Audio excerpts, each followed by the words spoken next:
خداوند کے زندہ کلام میں سے پیدائش کی کتاب اس کا 47واں باب آیت 17 تا 31۔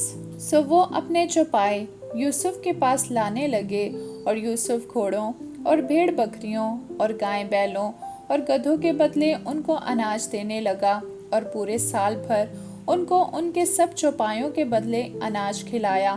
جب یہ سال گزر گیا تو وہ دوسرے سال اس کے پاس آ کر کہنے لگے کہ اس میں ہم اپنے خداوند سے کچھ نہیں چھپاتے کہ ہمارا سارا روپیہ خرچ ہو چکا، اور ہمارے چوپایوں کے گلوں کا مالک بھی ہمارا خداوند ہو گیا ہے، اور ہمارا خداوند دیکھ چکا ہے کہ اب ہمارے جسم اور ہماری زمین کے سوا کچھ باقی نہیں۔ بس ایسا کیوں ہو کہ تیرے دیکھتے دیکھتے ہم بھی مریں اور ہماری زمین بھی اجڑ جائے؟ سو تو ہم کو اور ہماری زمین کو اناج کے بدلے خرید لے کہ ہم فرعون کے غلام بن جائیں، اور ہماری زمین کا مالک بھی وہی ہو جائے، اور ہم کو بیج دے تاکہ ہم ہلاک نہ ہوں بلکہ زندہ رہیں، اور ملک بھی ویران نہ ہو۔ اور یوسف نے مصر کی ساری زمین فرعون کے نام پر خرید لی، کیونکہ کال سے تنگ آ کر مصریوں میں سے ہر شخص نے اپنا کھیت بیچ ڈالا۔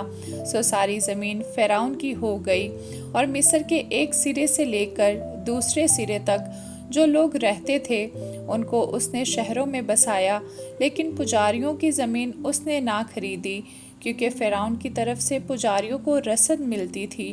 سو وہ اپنی اپنی رسد جو فرعون ان کو دیتا تھا کھاتے تھے، اس لیے انہوں نے اپنی زمین نہ بیچی۔ تب یوسف نے وہاں کے لوگوں سے کہا کہ دیکھو، میں نے آج کے دن تم کو اور تمہاری زمین کو فرعون کے نام پر خرید لیا ہے۔ سو تم اپنے لیے یہاں سے بیج لو اور کھیت بو ڈالو، اور فصل پر 5واں حصہ فرعون کو دے دینا، اور باقی 4 تمہارے رہیں، تاکہ کھیتی کے لیے بیج کے بھی کام آئیں، اور تمہارے گھر کے آدمیوں اور تمہارے بال بچوں کے لیے کھانے کو بھی ہوں۔ انہوں نے کہا کہ تو نے ہماری جان بچائی ہے، ہم پر ہمارے خداوند کے کرم کی نظر رہے، اور ہم فرعون کے غلام بنے رہیں گے۔ اور یوسف نے یہ آئین جو آج تک ہے مصر کی زمین کے لیے ٹھہرایا کہ فرعون پیداوار کا 5واں حصہ لیا کرے۔ سو فقط پجاریوں کی زمین ایسی تھی جو فرعون کی نہ ہوئی، اور اسرائیلی ملک مصر میں جشن کے علاقہ میں رہتے تھے، اور انہوں نے اپنی جائیدادیں کھڑی کر لیں، اور وہ بڑھے اور بہت زیادہ ہو گئے۔ اور یعقوب ملک مصر میں 17 برس اور جیا۔ سو یعقوب کی کل عمر 147 برس کی ہوئی، اور اسرائیل کے مرنے کا وقت نزدیک آیا۔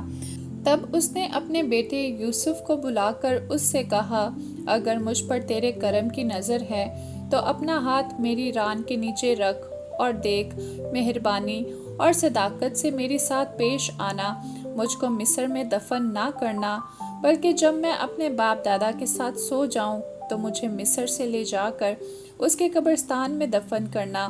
اس نے جواب دیا، جیسا تو نے کہا ہے میں ویسا ہی کروں گا۔ اور اس نے کہا کہ تم مجھ سے قسم کھا، اور اس نے اس سے قسم کھائی۔ تب اسرائیل اپنے بستر پر سرہانے کی طرف سجدہ میں ہو گیا۔ آمین۔